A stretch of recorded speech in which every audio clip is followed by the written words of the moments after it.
আজকে কি রান্না হয়েছে রাত্রেবেলা দেখাই।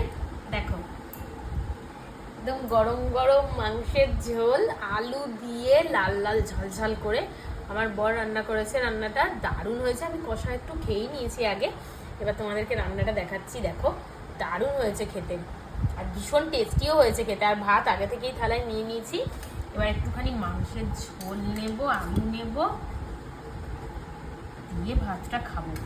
উফ, এত টেস্টি হয়েছে মাংসের ঝোলটা, কি বলবো। আগেই আমি খেয়েছি কষাতেও খুব ভালো লাগছিল। আর এখন এক পিস মাংস, আলু ঝোল একটু নিই, একটু খেয়ে দেখি। দেখো,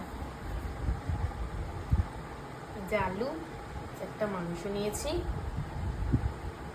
খুব সুন্দর সুন্দর। আর আজকে মাংসটা একটু অন্যরকম রান্না হয়েছে, কারণ হচ্ছে সব কিছু গ্রেট করে দেওয়া হয়েছে, পেস্ট করে দেওয়া হয়নি।